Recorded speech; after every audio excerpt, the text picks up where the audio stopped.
What is up, guys? It is Baseball Nerd back with another MLB predictions video. Going to be looking at some potential trades to happen this offseason. And I think I have 12, yes, 12 predictions of just people that could be traded.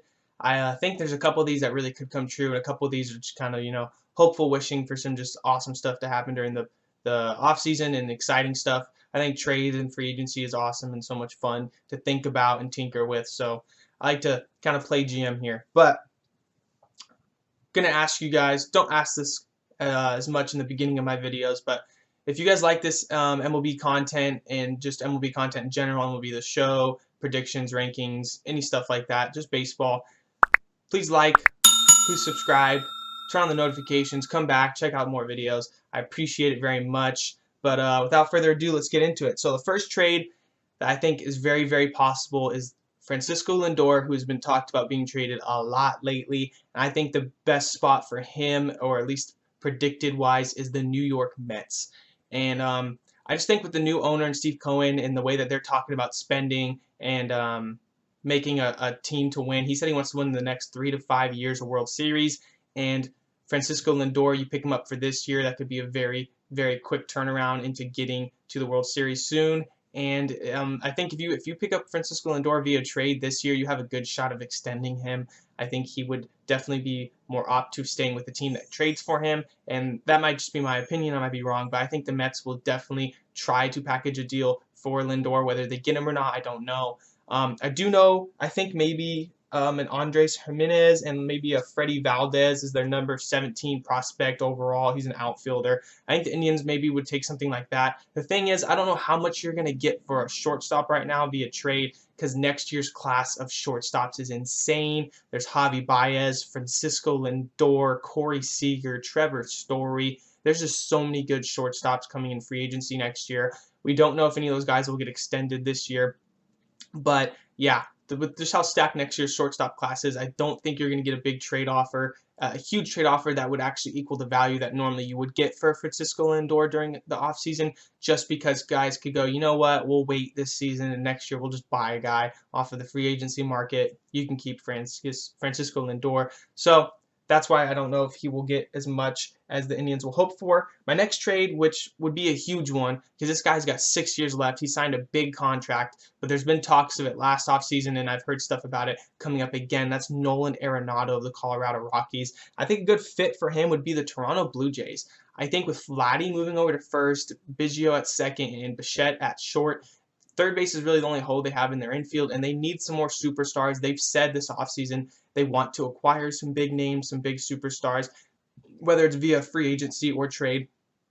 The GM said the GM and the owner said they want to acquire at least around 3 big guys. So that's a pretty insane, task. But I think one of them they could get via trade, and that'd be Nolan Arenado to lock down third for the next 6 years.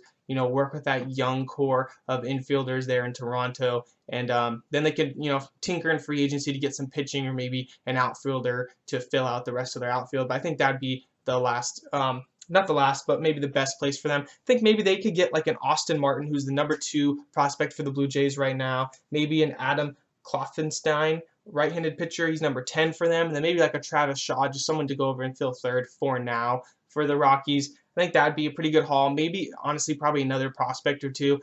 That's just an idea. Just because he's got 6 years under his contract and he is Nolan Arenado.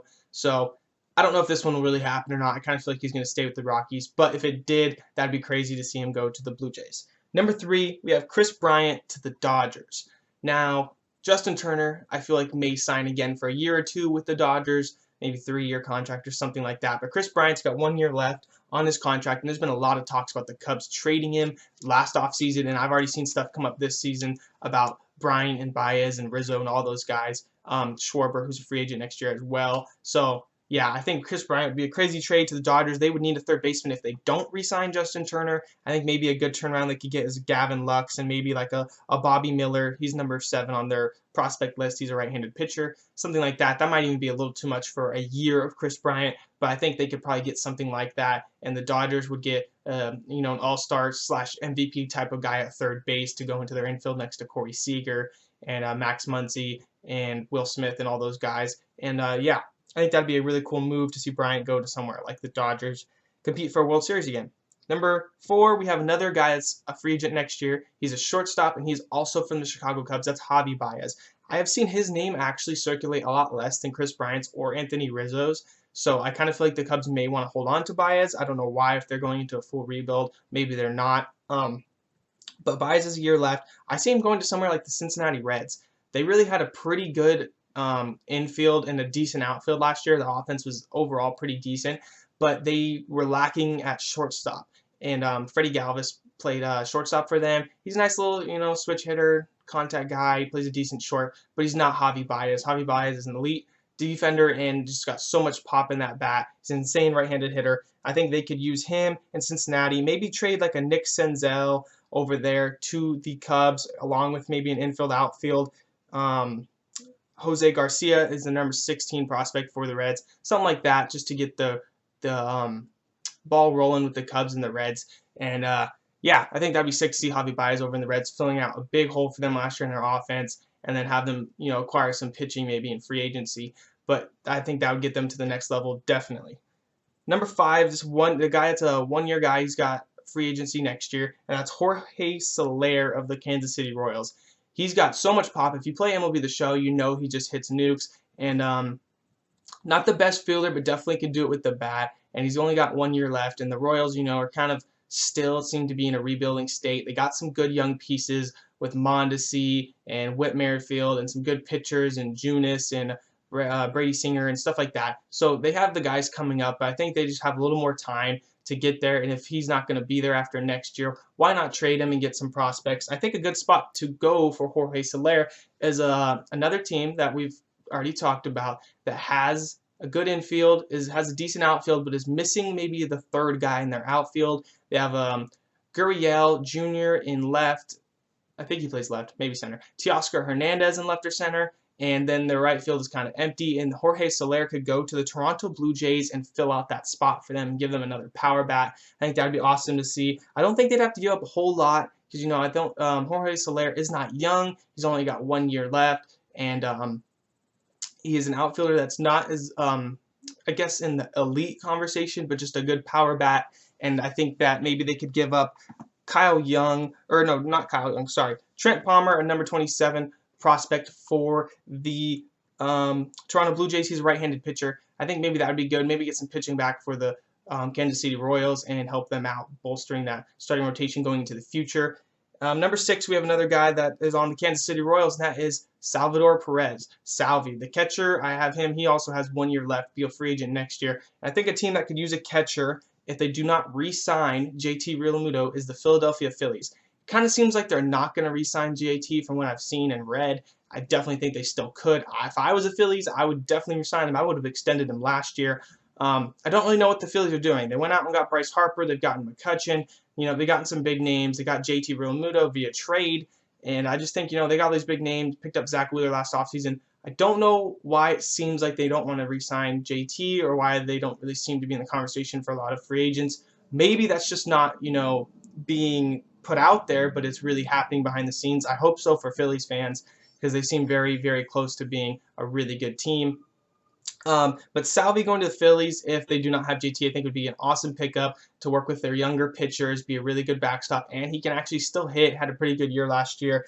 I think the Phillies could get away with giving away Kyle Young, number 27 prospect for them. He's a left-handed pitcher, and Rodolfo Duran, who's a catcher, is their number 20 prospect. Give them a catcher for the Royals for the future, and just another, pitcher. You can never have enough pitching. Number 7, I have John Gray, who's also a free agent next year of the Colorado Rockies. I have him going to Boston. I think Boston seems to be, actually not that far away from competing. They actually still have a very good team with Xander Bogaerts and Rafael Devers in the infield. Michael Chavis is actually a really hit-or-miss guy, but he's got a lot of power. He can play first, second, and third. And then outfield still has Andrew Benintendi and Alex Verdugo. So I think, John Gray going to their team and helping them out in the starting rotation while Chris Sale still heals, because it seems like he will be back for the second half of next year, but maybe not the first half. So I think he would help them, and they'd probably only have to give up a guy like Danny Diaz, their number 30th overall prospect. He's a third baseman. They have Devers and Bogaerts right now on the left side of the field. I don't think they'll need that third baseman right now. And so if you want to compete right now, why not go out and get John Gray, a guy that could be, your ace number 2 guy until Chris Sale gets back. And yeah, number 8, we have a guy that's got 2 years left on his contract. I haven't heard anything about him being traded or anything like that, but his team seems to be not very good and maybe looking to, look towards the future more. And that would be the Pittsburgh Pirates trading away Josh Bell to the Washington Nationals. The Nationals are still a very good team. They have Carter Kieboom coming up, Trey Turner, Juan Soto, Victor Robles, and they still got Scherzer, Strasburg, and Patrick Corbin in the starting rotation.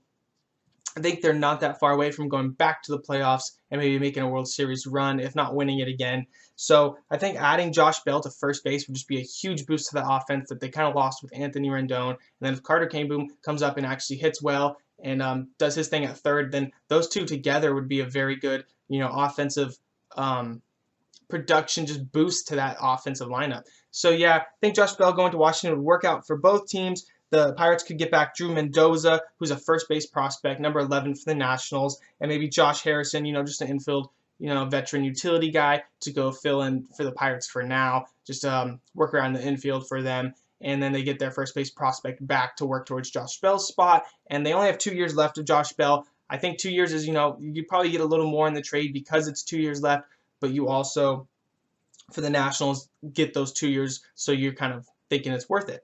Number 9, we have another guy that's got 2 years left, and I have not heard his name being traded, but I do think his team seems to be one of those teams that's in limbo of being able to compete and also not being a playoff team and needing to rebuild, and that's the Milwaukee Brewers. I have Lorenzo Cain going to the New York Mets. I think the Mets, like I said in the beginning, man, they seem to be making some big moves. They want to be picking up a lot of big names. I think Lorenzo Cain would fill out their outfield nicely. Now with the Robinson Cano news, Jeff McNeil's probably moving back to second. So Michael Conforto, maybe Dominic Smith working in that corner outfield spots when needed. I think J.D. Davis has played left for them. But, they've needed a center fielder for a while. And I think if they traded for Lorenzo Cain, they'd get him for 2 years. Probably wouldn't have to give up too much because of his age and him not playing last year at all. But I think he could, lock down center field for them and give them a nice righty bat in that lineup. He's still a really good hitter. He was really good, not this last year because he opted out because of COVID, but in 2019 had a really good year next to Christian Yelich in the outfield. So if they trade for him, maybe you have to give up, Isaiah Green, who's their number 10 prospect. He's an outfielder as well. And then Luis Carpio, who's an infielder for them, and he is their 30th overall prospect. So maybe a little package like that, something to get the ball rolling and maybe get Lorenzo Cain playing center field for the New York Mets. Number 10, we have a guy that's got 3 years left, and he's also a Milwaukee Brewer, and I have seen his name actually pop up in trade discussions, and that is Josh Hader, the left-handed reliever. He was a studly closer a couple years ago, was so dominant, still very good. I think he could go to a team that's losing a couple, I think three decent names in free agency to their bullpen, one of them being Trevor May. The Minnesota Twins, I think they could trade for Josh Hader, only giving up maybe Cole Sands, their number 19 overall right-handed pitcher, and maybe even giving Jorge Polanco. I know they have Royce Lewis coming up in the ranks to maybe play short for them, so maybe flip Jorge Polanco right now and get Josh Hader to be your closer, everyday guy, and he'd be insane in that bullpen. They still have a lot of good other bullpen arms, but adding Josh Hader just makes that back end very dominant, and you're only giving up a shortstop that's probably not going to be playing for you in the near future. And yeah, I think that'd be a good move for both teams. Number 11, we have a guy that I've not seen mention. His team is still definitely rebuilding, though, and he's got 2 years left on his contract, so he will be a free agent in the next coming years, and that is Kyle Seager of the Seattle Mariners. I have him going to the St. Louis Cardinals. Now, I know the Cardinals still have Matt Carpenter. I know they still have Tommy Edman and stuff like that, but with Colton Wong gone, I think Tommy Edman could even slip over to second if they don't pick up someone via free agency. And Kyle Seager could be a lefty bat in their lineup playing third base. And 2 years of control with him, he's still a very, very, very good hitter. I watched him play the Angels a lot last year. He can hit lefties and righties both very well. He's got decent pop, and he just seems to, he seemed to get a lot of base hits, a lot of extra base hits every game I watched. Could be because of the Angels pitching, but you never know. I think he's still a very good player. And 2 years of Kyle Seager, only giving up maybe Malcolm Nunez, who's their number 17 overall prospect. He's a third baseman. And then maybe Dexter Fowler, just a veteran guy to flip over to them, because I don't think they'll need him as much next year with Harrison Bader and Tyler O'Neill and then Dylan Carlson coming up. And maybe if they even get an outfielder in free agency. But yeah, I think Kyle Seager would be a sweet move over to the Cardinals. That's number 11. Number 12, a guy that's got 1 year left, And this is another team that's in the AL West and seems to be kind of in limbo as well. I feel like last year they definitely seemed like they were coming out to compete for a World Series, but didn't really get there. And that is Lance Lynn of the Texas Rangers going to the New York Yankees. The Yankees are going to make moves. They're going to pick up free agents. They're going to probably make a trade. I don't know. They might not make a trade, but I think it'd be cool to see them make a trade. Obviously, it's more fun to see the teams, in my opinion, that aren't the top of the line Dodgers and Yankees. But I also think it's very easy to predict that maybe one of those guys will pick up some of these guys because they are the Dodgers and the Yankees. So I think Lance Lynn to the Yankees would make sense if Tanaka and Paxton do go. Yes, they have Luis Severino coming back with Garrett Cole and Deivi Garcia and all that stuff.